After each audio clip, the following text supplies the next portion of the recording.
Well, welcome, folks, to the 700 Club. Pushing back against the shutdown. Small business owners are on the brink of bankruptcy, and they're fed up with being labeled, quote, non-essential. Now that states are reopening, why are these businesses still being put on hold? And will more and more of them revolt if they're not allowed to open soon? Caitlin Burke has that story. This salon should be open. Salons and barbershops were scheduled to get back to work here in Connecticut on May 20th as part of phase 1 of the state's reopening plan. But just 2 days before, the governor decided to pump the brakes. A lot of us here today, we did what was necessary and what was called for us to do. And the rug got pulled out from underneath us. Governor Ned Lamont blamed his decision on complaints from salon owners who asked for more time to prepare for reopening. Many others, however, were counting on an income stream to return a week ago.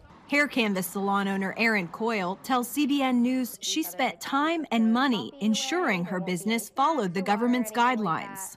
We separated the chairs in the stations a little bit more. We put plexiglass dividers between the sinks. My husband built a hand sanitizing stand because you couldn't find one anywhere. We got hand sanitizers for every station. We ordered in a ton of bleach wipes and alcohol dispensers and you name it, face shields, masks, extra gloves. Across the country, small business owners have already reached a tipping point. Many frustrated that they're being treated differently than national chains like Target and Walmart. Virginia Beach gym owner Amanda Crow told CBN News she too was expecting to reopen as part of her state's phase 1 plan. Then, at the last second, Virginia Governor Ralph Northam decided it wasn't safe. I guess his big argument was people will be touching everything, so that's why it's not safe, and then the sweat. But again, I go to Walmart and open up the refrigerator to grab milk. No one's sanitizing that handle, touching all the bread. So I would think the gym, we could control that environment and it would be more sanitary and more clean and less risk for people to catch COVID or any other disease versus going to Walmart. Petitions to reopen are circulating in dozens of states. Reopen New York rallied in the city last week, demanding small businesses be allowed to get back to work and pushing back against the label non-essential. Does this virus only spread in small businesses? And yes, I know. I've heard the argument. We are not essential. You know what? To my children, my small business is essential. It is with money from my brick and mortar store that I put food in their mouths and fill their bellies. Our businesses are essential to our families and to our communities. I cannot imagine what New York will look like if, God forbid, we don't open now. Meanwhile, in Connecticut, salon owners are again preparing to reopen. The latest date set by the governor, June 1st. I'm absolutely terrified. I'm probably the most nervous person of the virus that I've met. But if I'm allowed to go back, I'm going back. I'm going to wear my mask, my face shield. My clients are going to wear their mask. We're going to follow all the precautions that we're told. While decisions on when and how to reopen are left up to individual states, President Trump has been critical of those he feels are moving too slowly, encouraging governors to allow those who want to work to go back and those who are still fearful to stay home. Caitlin Burke, CBN News. Well, thanks, Caitlin. You know, I mentioned yesterday that we've crashed this great economy, the greatest economy in the world, just crashed it. And for what? I mean, I know 100,000 deaths is tragic, but as I said yesterday, and I'll say it again, there are 200,000 people who die every year because they've got the wrong medicine given to them when they're in hospitals. 200,000. We don't crash the hospitals on account of those people. We've crashed our entire economy, and it's time that these poor people who are trying to run these small businesses, this is the backbone of the American economy, and so many people owe their livelihoods to these small restaurants and small businesses like these hair salons and fitness labs and so forth. We've got to do something, and we cannot allow this thing to continue any longer. It's just insanity. You say, well, we want to protect the vulnerable. Well, quarantine the vulnerable. Make sure that these people in nursing homes have adequate medical attention. Make sure that they have the very best of all the necessary protective gear. Make sure doctors and nurses have the right kind of gear. If you have to wear a mask, wear a mask. But let's get this economy open again. We cannot continue this. This pain and suffering is too much. It's not necessary. It's unwarranted, and it is absolutely stupid. Now, there's something else I've been saying on this program. You don't fight the Fed. When the Fed opens the spigots, the market goes up. And lo and behold, the stock market is surging as airlines and hotels show signs of improvement. Could more Washington handouts keep people from going back to work? Is it a disincentive?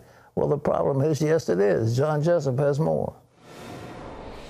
Pat, stock market futures are indicating another rally today after the Dow jumped more than 500 points Tuesday, briefly rising above 25,000. The S&P 500 hit its highest point in nearly 3 months. Some of the major gains tied directly to reopening the economy, Carnival Cruise Lines, MGM Resorts, and United and Southwest Airlines all on the uptick. The market's rally is an indication investors believe the worst of the economic downturn is over and better days are ahead. Well, most Americans are ready to go back to work, but some argue that congressional relief money is tempting many to stay home. The CARES Act boosted unemployment payments by $600 a week, giving some people a higher monthly income than they'd make on their own. In the latest House-passed relief bill, Democrats want to extend those payments through January of next year. The Trump administration believes the increase discourages people from going back to work. On CBN's Faith Nation program, Delaware Democratic Senator Chris Coons said Senate Republicans have made it clear they object to those Democratic proposals. When the Senate gets back into session next week, we'll be debating vigorously about what makes the most sense. Is it extending the small business loans? Is it extending unemployment insurance? Is it extending the individual checks, the stimulus checks that went out once to about 80% of Americans? In the end, this is going to be a subject of vigorous negotiations between the administration, the House, and the Senate. Senator Coons is also working with South Carolina Republican Senator Lindsey Graham on legislation to encourage nations to close wet markets which slaughter and sell wild animals. The coronavirus is believed to have started its spread from a wet market in Wuhan, China. Well, President Trump is vowing to take action against China over Beijing's latest move to tighten its grip on Hong Kong. The communist government plans to impose new security laws severely curtailing human rights and other personal freedoms of residents in Hong Kong. George Thomas explains. When the city was handed to the Chinese back in 1997, the idea was that Hong Kong would be this one country, two systems, and it was supposed to last for half a century.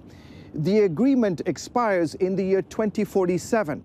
As Beijing announced days ago plans to enforce sweeping new security laws similar to the draconian measures used on the mainland, many here feared it would be the end of Hong Kong as we know it. Beijing has essentially intervened directly and said, we're not going to wait. We're going to pass this law here in Beijing, which will apply to you, Hong Kong. Effectively, this is saying Hong Kong is no longer under a one country, two systems approach. It is now fully integrated into China, despite the fact that we are not yet at 2047.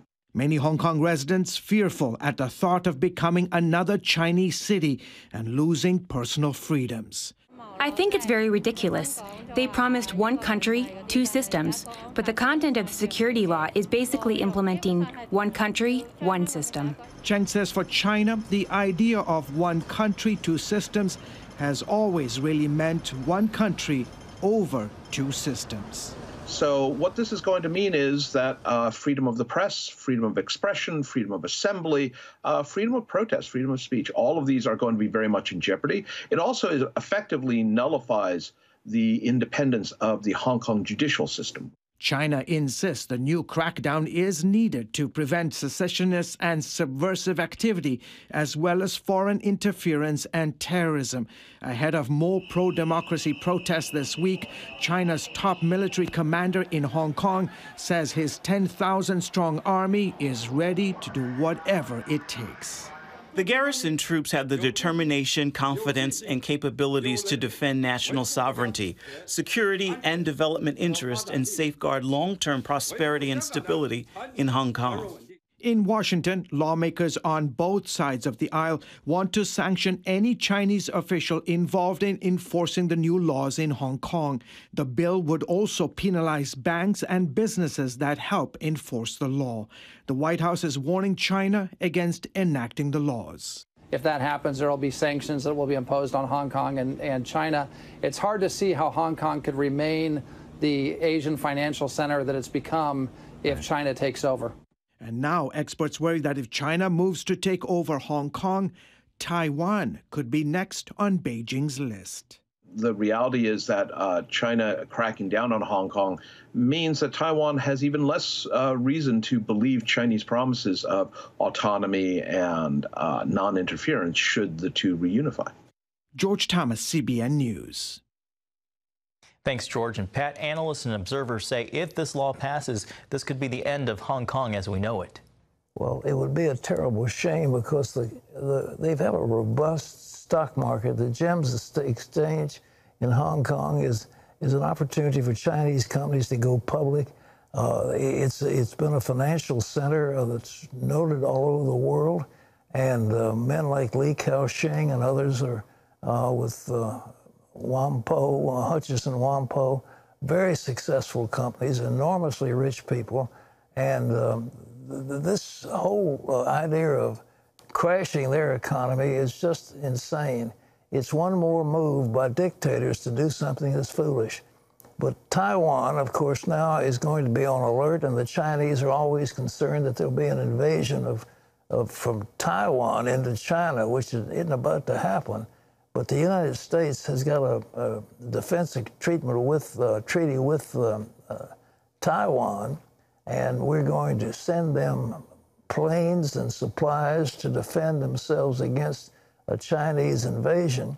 And whether China is prepared to go into a naval engagement across the water into Taiwan remains to be seen. The chances are they won't. But the United States had better be ready, and the president, again, is going to be tested severely by that particular initiative. The Chinese are already having very aggressive action in the South China Sea. They're claiming islands and that they're making that they shouldn't. They're extending their domain over all these territories in the South China Sea. And they are threatening our interests there, and the United States can't back down. It's going to be tough. And the last thing any of us want is a war with China, but it looks like that's where it's heading. John? Pat, here at home, searing heat is pummeling parts of the Southwest. Meteorologists predicting record-breaking temperatures today, some in the triple digits. Palm Springs, California, and Phoenix, Arizona could top 110 degrees. Temperatures are 10 to 20 degrees above normal for this time of the year in California, Nevada, and Arizona. Excessive heat warnings and heat advisories are in place. Well, on the other end of the spectrum, Virginia's mild winter brought an early strawberry crop, and COVID lockdowns made it difficult to bring in the harvest, with some farmers having to cancel their popular U-pick season, while others opened up their fields with some restrictions. Wendy Griffith has more. It was picture-perfect weather for strawberry picking in Pungo, a rural area near Virginia Beach. Bruce Henley, owner of Flip Flop Farm, just hoped folks would take advantage with new safety rules in place due to the coronavirus. The rows in the field are 5 foot apart. So we're putting a flag down every other middle and telling people to stay down the rows without the flags, and that puts them 10 foot apart in the field. And when people weigh and pay, Henley says they can rest assured.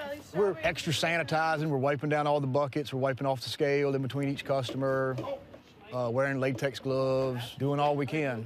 Here on Virginia Beach, strawberry picking is an annual tradition for many families. These are known as Sweet Charlies because just like the name, they're super sweet. And despite the coronavirus, people are out enjoying this beautiful weather while still maintaining social distancing. We live close by, and we're always really excited for strawberry season and just to be out in the open. Everyone seems to be social distancing well, but to get out here with our kids too and Just down the road, however, Mike Culliford kept his strawberry fields closed to picking. We're completely opposite of anything we've ever done before. With everything going on and with the CDC guidelines and what the governor has mandated, our family decided that our first priority was keeping us and the people that help us, our employees, safe. Second priority was keeping our customers safe. So Culliford decided to take a different route, online ordering and pickup service. That's the preferred way. Is you go through our website, prepay. We give you a time slot like the grocery stores are doing, of when you can come pick up your box or bag or what have you. The decision did not come easy. We feel bad that we're depriving people of the opportunity to come and pick, and it's costing us money because, you know, most people want to do that, so we know we're losing business, but you have to do what you're comfortable with, and this is all we're comfortable with right now. Another problem for both farmers is manual labor. The pandemic kept many seasonal workers home, so Culliford hired a local girls' high school basketball team to help pick the delicious berries. And he said that we can come out here and pick strawberries while social distancing and getting paid. So I was like, yeah, count me in, because I work at a restaurant as well, and I can't work right now. Meanwhile, back at Flip Flop Farm, Michelle and her daughter Neely picked enough strawberries to go around. Today we wanted to get out of the house because we've been cooped up for so long with this social distancing, and we wanted to pick some strawberries so we can send some joy to some of our friends. What are you personally going to do with your strawberries? We are going to cut these up and make our homemade whipping cream and make shortcake. And that is a sweet ending to this story. Wendy Griffith, CBN News, Virginia Beach. Is it good? I'd call that a sweet assignment. Pat, did Wendy bring you back any strawberries? Yeah, boy, they're so delicious. They really are good. John asked if I brought you back some strawberries. You know, I did not, and I feel ashamed of myself. Well, I had some people go down and get me a couple of quarts yesterday down at the Henley Farms. There's nothing like freshly picked strawberries. You know, we've been getting some from California. They look beautiful, but they don't have much taste. These are much more flavorful. They're just delicious. They are. And they have one of the best seasons, I think, in no frost or something. Yeah, I mean, it was so interesting because just down the road, you've got two farmers, two totally different stories, and they're just following their conscience and doing what they feel comfortable with. My wife and my oldest son, when he was a little boy, went down there, and there were so many strawberries. Poor old Tim, he got a rash. He turned red. He ate so many, and they're so delicious.